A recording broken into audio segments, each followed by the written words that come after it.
place at the table for everyone born, clean water and bread, a shelter, a space, a safe place for growing, for everyone born, a star overhead.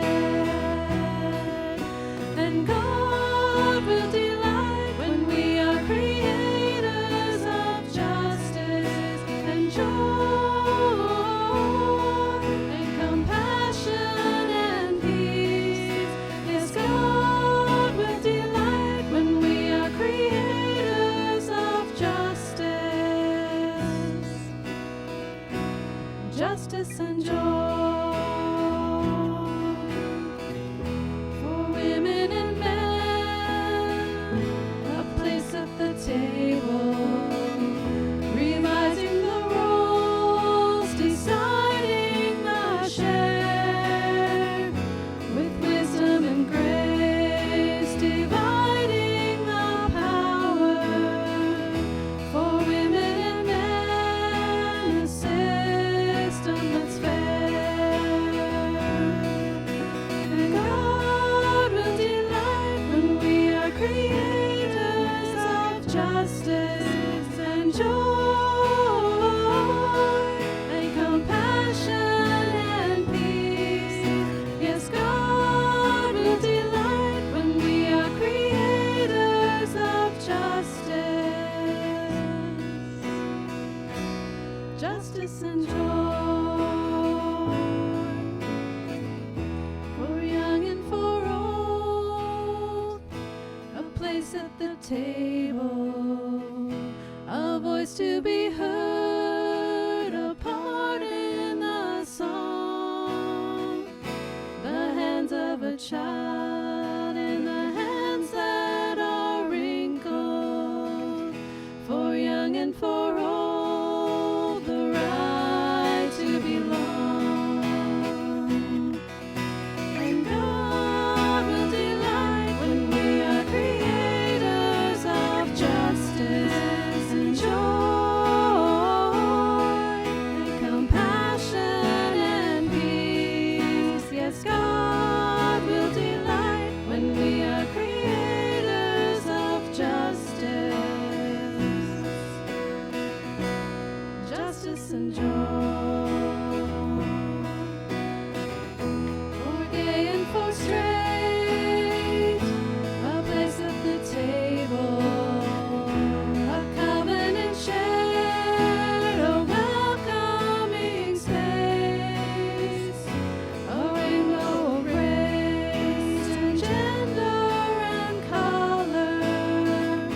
For bi and for trans, the right to belong. And God will delight when we are creators of justice and joy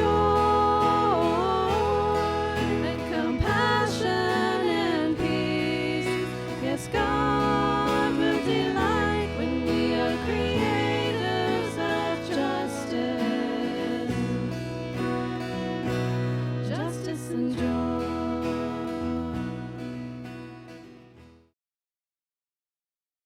Jesus heals the blind and the mute. After Jesus left the girl's home, 2 blind men followed along behind him, shouting, "Son of David, have mercy on us." They went right into the house where he was staying, and Jesus asked them, "Do you believe I can make you see?" "Yes, Lord," they told him, "we do." Then he touched their eyes and said, "According to your faith, let it be done to you." And their sight was restored. Jesus warned them sternly, "See that no one knows about this." But they went out and spread the news about him all over the region. We don't know how old these blind men were. We don't know how long they had been blind. We don't know if they had families who cared for them or if they were on their own living in the streets like so many blind people did in the ancient world. We really don't know anything about these blind men except for 3 things. We know they were blind, we know that they paid attention, and we know that they hadn't given in to hopelessness. Now, they had either heard about this Rabbi Yeshua who had miraculous healing powers, or they were listening to the conversations of the crowd that was passing by talking about him. Either way, they were clearly paying attention. And as this Rabbi Yeshua walked by them, as his shadow crossed theirs, they sensed hope. And they got up and they followed him. Now, we don't know if anyone helped them or if they stumbled along in the darkness. Like I said, all we know is that they were blind, that they were paying attention, and that they allowed hope to fill their hearts and move them forward. Now, I can't imagine how hopeless it would feel to be a blind man in the ancient world. I can't imagine what these blind men endured, the kind of hardship. And I can only imagine how easy it would have been to fall into despair and hopelessness. Who knows how many times they had prayed and asked God for mercy to heal them, to help them. Yet nothing had happened. They were still blind. Yet in spite of all this, they didn't allow hopelessness to swallow them up. They found hope in a hopeless place.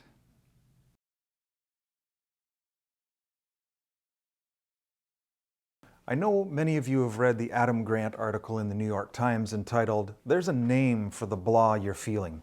It's called languishing. Emory University sociologist Corey Keyes, who coined the feeling languishing, describes languishing as not depression or sadness, but rather it's the absence of feeling good about life. Languishing is the lack of meaning, purpose, or belonging in life, which leads to emptiness, a lack of emotion, and stagnation. He says languishing is neither feeling good or bad, it's really feeling nothing. Now, the ancient church had a name for this feeling. It was called acedia. It was one of the 7 deadly sins, but it got morphed into sloth. But acedia isn't laziness. It's a lack of interest in life. It's a sense of meaninglessness accompanied by listlessness, undirected anxiety, an inability to concentrate, and not having anything to look forward to. Now, this feeling of acedia, or languishing, was something the church talked about at least 1,500 years ago. And they named it a deadly sin for a reason, because it's deadly to your sense of joy, your sense of fulfillment in life, your sense of meaning and purpose. Another New York Times article came out last week by Danny Bloom entitled, "The Other Side of Languishing is Flourishing." And here's how to get there. She writes, "Flourishing really is what people are ultimately after. How do you know if you're languishing or flourishing? Well, she says it's pretty obvious. Just ask yourself some obvious questions like, do you wake up ready and excited to start the day, or would you rather just go back to sleep? Do you have a sense of purpose, or do you find how you spend much of your day is meaningless or empty? How many of us are really flourishing these days?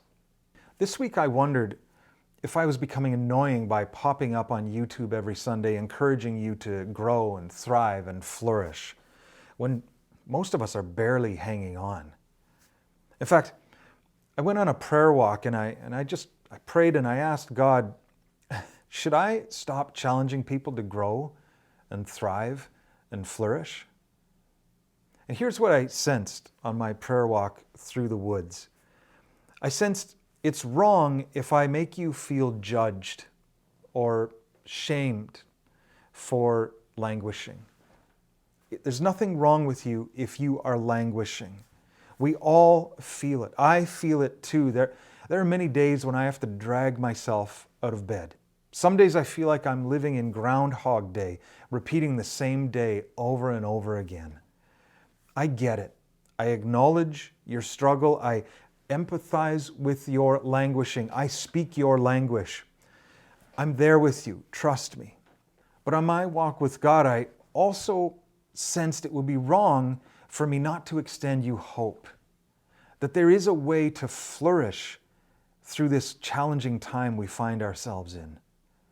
Like these blind men in the story, we too can find hope in a hopeless place. The question is, are we paying attention?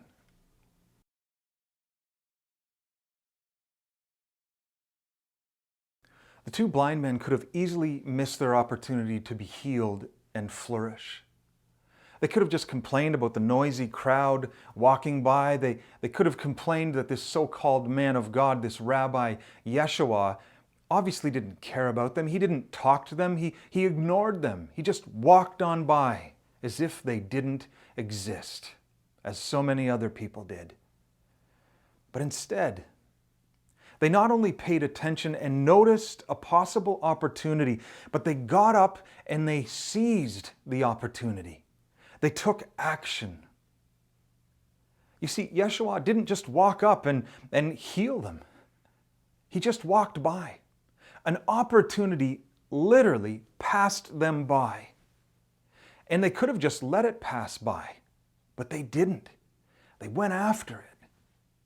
They followed Jesus and the crowd, which couldn't have been easy for blind men to do. They called out, shouting, "Have mercy on us, Son of David." They kept crying out, asking for this rabbi to help them, to heal them. And what happened as a result of them pursuing this opportunity? The Rabbi Yeshua continued to ignore them. He didn't even acknowledge their existence. Let that sink in for a minute. That could have been the end of the story. They tried. Clearly, this wasn't going to happen. Let's just get back to begging. But they didn't. They persevered. They followed Jesus right into a house that he was visiting, a home that they weren't invited into and probably weren't welcome in. They were fully immersed in the pursuit of this opportunity.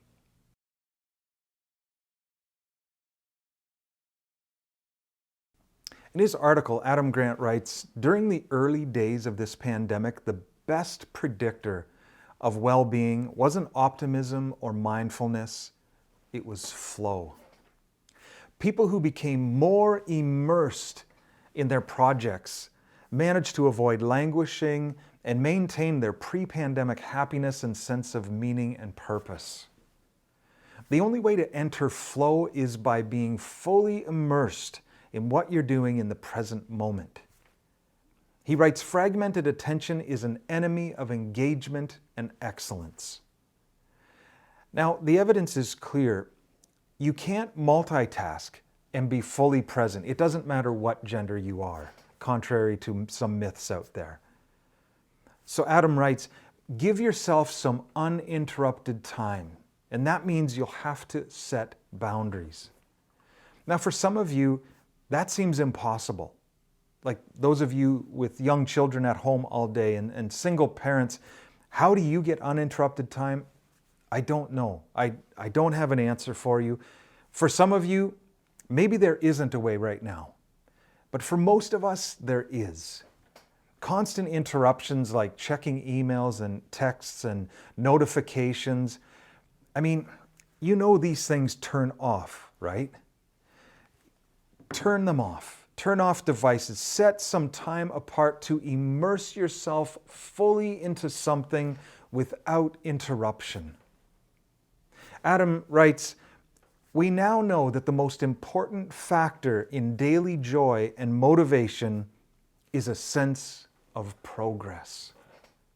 And one of the clearest paths to entering flow is a barely manageable difficulty. A challenge that stretches your skills and heightens your resolve. That means carving out daily time to focus on a challenge that matters to you. An interesting project, a worthwhile goal, a meaningful conversation." So what rejuvenates your energetic reservoir is not only resting, as important as rest is, but perhaps even more important is entering flow. And the way you enter flow is not just by relaxing. It's not necessarily in being productive either.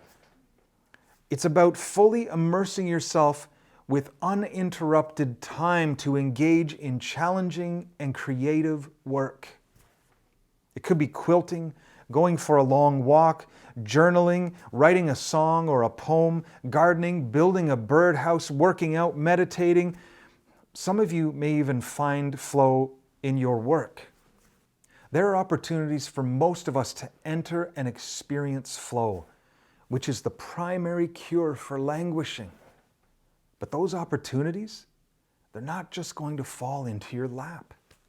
Opportunities to enter flow will pass us by unless we get up, take action, and pursue them.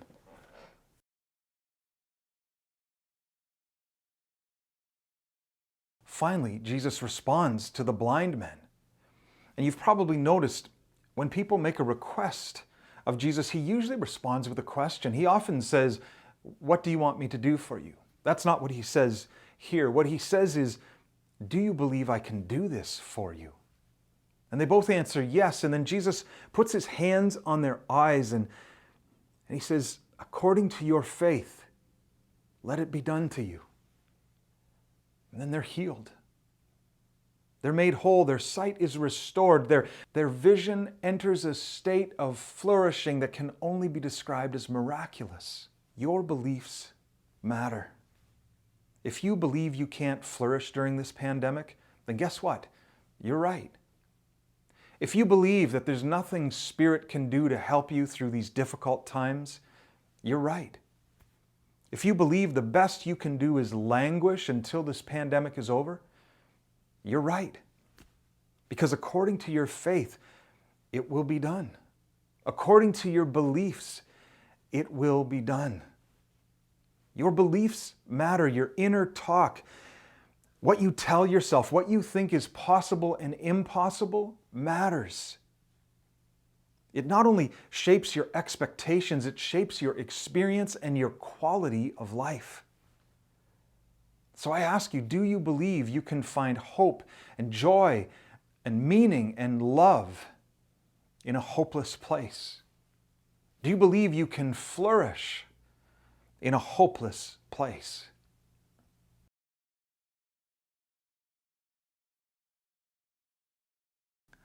Now, one final word. Clinical depression, other mental health issues are different than languishing. A lot of what I'm talking about may not apply to some people, maybe to you. And some of you are so deep into this state of languishing that a lot of what I'm saying feels like nonsense or judgment more than inspiration or hope. I get it. And if you are really deep down into the languishing hole, here are two things that have helped me. The first one is a prayer. And it's quite simple. God, I don't have it in me to believe or hope today. I've lost hope and faith. I feel like I've lost the capacity for hope and faith. But God, I want to believe. So help my unbelief. I want to believe. Help my lack of faith. That's the famous prayer of the Centurion in the Gospels. Lord, I want to believe. Help my unbelief. So that's the first thing that might help you if you're really deep down into that languishing hole. The second thing that has helped me is to stay in the truth. One evening I was reflecting on how I've been doing, and it wasn't great on this particular day. I was languishing. And I thought, God, I'm doing my best. I don't know what else I can do. And then I sensed my inner light, my inner witness say, is that true? Is that true? And it wasn't in a judgmental way or in a shaming way. It was simply an invitation to enter truth. And the reason this is so important is because only the truth will set us free. So I thought about it and I had to admit, no, I'm not really doing my best. I'm capable of doing more. I'm capable of doing better. But I'm struggling to do my best. Then I felt it. My inner light affirmed that statement. As soon as I said it, yes, that is truth. And then I had this thought, God, I want to do my best. I want to be my best self. I just don't always seem to have the energy, or sometimes I just don't know how. And again, my inner light affirmed this. Yes, that is truth. I'm learning the importance of staying in the truth with my thoughts. You see, it's when we start lying to ourselves and believing those lies, that's when we start to feel caged and when we get stuck. Don't say things like, I'm doing my best, if the truth is you're not. This isn't about judgment or shame or comparing ourselves to others. This is about truth and staying in the truth, because that's an essential life practice. When I did this in my moment of languishing, I discovered something really important. I want to do my best. I want to be my best self. That is true. And then that became a belief I can believe in with integrity. And that belief began shaping my life. Because according to our faith, according to our beliefs, it will be done.